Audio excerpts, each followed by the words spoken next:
दोस्तों 1950 का दशक हिंदी सिनेमा का स्वर्ण युग था। एक तरफ थे दर्द, गहराई और मौन की ताकत से अभिनय को नई ऊंचाई देने वाले दिलीप कुमार और दूसरी तरफ थे ऊर्जा, सहजता और अद्भुत कॉमिक टाइमिंग से दर्शकों को बांध लेने वाले किशोर कुमार। अगर उस दौर में ट्रेजेडी का कोई निर्विवाद सम्राट था तो वो थे दिलीप कुमार, और अगर कॉमेडी का कोई बेताज बादशाह था तो वो थे किशोर कुमार। लेकिन 1957 में एक ऐसी फिल्म आई जहां ये दोनों विपरीत अंदाज एक ही पर्दे पर दिखाई दिए। क्या सच में ये एक टक्कर थी या दो महान शैलियों का संगम? दोस्तों, अगर आप हिंदी सिनेमा के ऐसे ही अनकहे पहलुओं को समझना चाहते हैं तो चैनल को सब्सक्राइब कर लीजिए और चलिए वीडियो शुरू करते हैं। 1950 के शुरुआती वर्षों में दिलीप कुमार की छवि लगातार मजबूत होती जा रही थी। देवदास, नया दौर, मधुमती जैसी फिल्मों ने उन्हें केवल लोकप्रिय नहीं बनाया बल्कि अभिनय का मानक स्थापित कर दिया।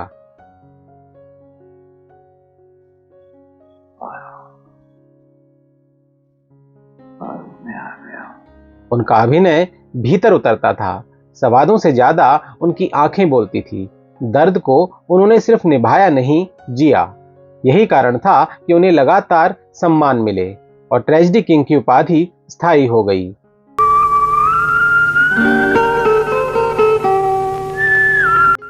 उधर उसी दशक में किशोर कुमार अपनी अलग दुनिया रच रहे थे। चलती का नाम गाड़ी, न्यू दिल्ली, हाफ टिकट जैसी फिल्मों में उनका अंदाज निराला था। वो कॉमेडी को अभिनय से अलग नहीं मानते थे बल्कि अभिनय को ही मनोरंजन का माध्यम बना देते थे। चरणदास को पीने की जो आदत ना होती। उनकी बॉडी लैंग्वेज, चेहरे की मासूमियत और आवाज का खेल उन्हें उस दौर का सबसे अनोखा कलाकार बनाता था। 1954 से 1966 के दौर में दिलीप साहब और किशोरदा की तुलना की जाए तो ये तुलना सिर्फ हिट फिल्मों की नहीं बल्कि दृष्टिकोण की भी बनती है। दिलीप कुमार जी ने कम फिल्में की मगर बेहद सोच समझकर चयन किया और अभिनय को गंभीर साधना की तरह लिया। इसलिए उनकी फिल्में प्रतिष्ठा और ऐतिहासिक महत्व से जुड़ गई। दूसरी ओर किशोरदा, जो अपने भाई दादामुनि अशोक कुमार के कहने पर अभिनय में आए थे, मूल रूप से संगीत को अपना पहला प्रेम मानते थे। सेट पर उनके एक्सेंट्रिक और शरारती स्वभाव के कई किस्से मशहूर हैं। इससे साफ झलकता है कि अभिनय उनके लिए हमेशा रणनीतिक करियर विकल्प नहीं रहा। फिर भी इस अपेक्षाकृत बेफिक्र रवैये के बावजूद उन्होंने निरंतर हिट फिल्में दी, खासकर 1962 और 64 जैसे वर्षों में।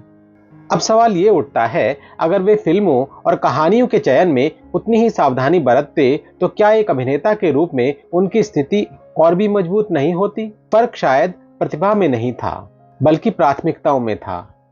अगर ट्रेजेडी का शिखर दिलीप कुमार थे तो हास्य का शिखर निसंदेह किशोर कुमार थे। लेकिन एक जरूरी बात यहां समझनी होगी, अक्सर हम कलाकारों को एक ही छवि में बांध देते हैं। दिलीप कुमार सिर्फ त्रासदी तक सीमित नहीं थे, नया दौर और राम और श्याम जैसी फिल्मों में उनकी कॉमिक टाइमिंग भी शानदार थी।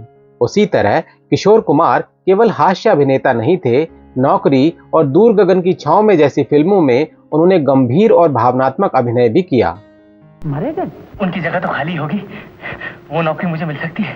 सॉरी, कोई नया आदमी नहीं रखा जा सकता हमारे यहाँ। दरअसल दोनों ही अपने अपने समय के पूर्ण और बहुमुखी कलाकार थे। फिर आता है साल 1957, फिल्म मुसाफिर। ये फिल्म अपने समय से आगे थी। निर्देशक थे ऋषिकेश मुखर्जी। 3 अलग अलग कहानियां, एक ही घर और बदले हुए किरदार।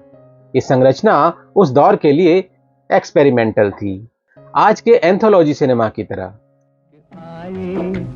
जाए मुसाफिर दुनिया इस फिल्म में दिलीप कुमार और किशोर कुमार अलग अलग कहानियों का हिस्सा थे, लेकिन प्रतीकात्मक रूप से वे एक ही छत के नीचे उपस्थित थे। बाहर का तूफान और अंदर का तूफान शायद एक हो जाना चाहते हैं।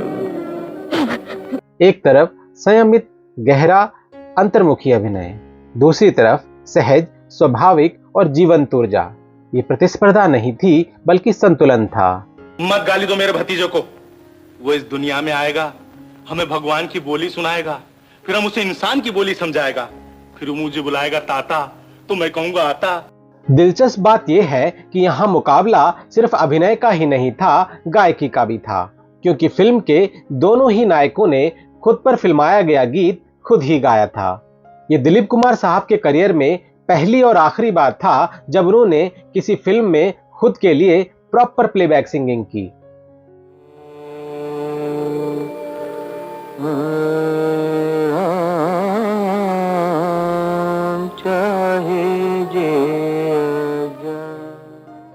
ये बहुत संभव है कि फिल्म में अपने फेलो एक्टर किशोर दा को खुद के लिए प्लेबैक सिंगिंग करते देखकर दिलीप साहब को भी ये ख्याल आया हो कि उन्हें भी अपने लिए खुद ही प्लेबैक करना चाहिए। बड़ा प्यारा अम्मी का दुलारा, कोई कहे चांद कोई आंख का तारा। फिल्म के मुख्य कलाकार हैं सुचित्रा सेन, शेखर, किशोर कुमार, निरूपा रॉय, दिलीप कुमार और उषा किरण।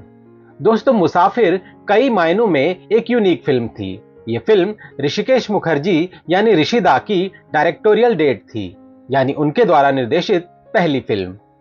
साल 1957 में यह मदर इंडिया और 2 आंखें 12 हाथ फिल्म के साथ तीसरी ऐसी फिल्म थी जिसे बेस्ट हिंदी फीचर फिल्म का नेशनल अवार्ड मिला था। यह सिर्फ दूसरी बार था जब गीतकार शैलेंद्र किसी गीत में सिर्फ गीतकार के रूप में नहीं बल्कि एक्टर के रूप में भी पर्दे पर दिखाई दिए थे। टेढ़ी टेढ़ी हमसे फिरे सारी दुनिया, हर कोई नजर बचा के चला जाए देखो। अगर आपने मुसाफिर नहीं देखी है तो सच मानिए उसे एक बार जरूर देखिए। दशकों बाद भी ये फिल्म अपने प्रयोग और भावनात्मक सादगी के कारण खास लगती है। ये केवल एक फिल्म नहीं है, ये उस दौर की कलात्मक सोच का दस्तावेज है। 1960 का दशक आते आते दोनों की राहें स्पष्ट हो गई। दिलीप कुमार ने मुगले आजम, गंगा जमुना, राम और श्याम जैसी फिल्मों से अपने अभिनय को ऐतिहासिक ऊंचाई दी। उन्हें संस्थागत सम्मान मिले, राष्ट्रीय पहचान मिली और इतिहास ने उन्हें महान अभिनेताओं की सूची में स्थायी स्थान दिलाया। उधर किशोरदा की यात्रा अलग दिशा में बढ़ी। वे अभिनय तक सीमित नहीं रहे, उन्होंने निर्देशन किया, निर्माण किया, संगीत में गहराई से उतर गए।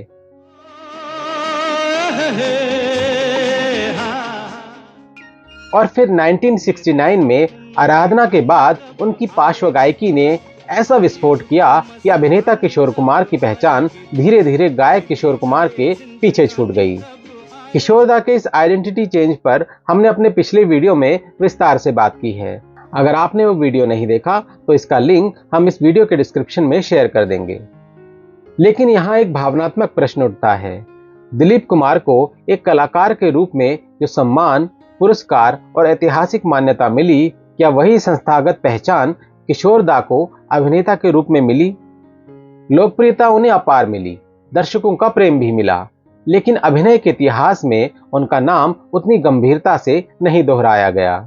ये तुलना किसी को कम साबित करने की नहीं है। दिलीप कुमार अपने स्थान पर महान थे और रहेंगे। किशोर कुमार भी अपनी बहुमुखी प्रतिभा के कारण अद्वितीय थे। फर्क शायद सिर्फ परिस्थितियों और पहचान के केंद्र का था। एक ने अभिनय को अपना एकमात्र मार्ग बनाया, दूसरे ने हर कला में कदम रखा और अंततः संगीत ने उनकी बाकी पहचानों को ढक लिया। तो अब सवाल आपसे है, आपको क्या लगता है, जो सम्मान और ऐतिहासिक मान्यता सरकार, मीडिया और इतिहास द्वारा ट्रेजेडी किंग दिलीप कुमार को एक कलाकार के रूप में मिली, क्या वैसी ही मान्यता कॉमेडी किंग किशोर कुमार को उनके अभिनय या फिर गायकी के लिए मिली? या फिर इतिहास के पास उनकी बहुमुखी प्रतिभा को मापने का पैमाना ही नहीं था? कमेंट में अपनी राय जरूर बताइए। माँ से बोला क्यों फूंकती है चूल्हा, क्यों न रोटियों का पेड़ हम लगा। वीडियो पसंद आया हो तो इसे लाइक कीजिए, हाइप कीजिए, शेयर कीजिए और चैनल को सब्सक्राइब करना मत भूलिए। जल्द ही मिलते हैं अगले वीडियो में, तब तक अपना बहुत बहुत ख्याल रखिएगा। Thank you for watching.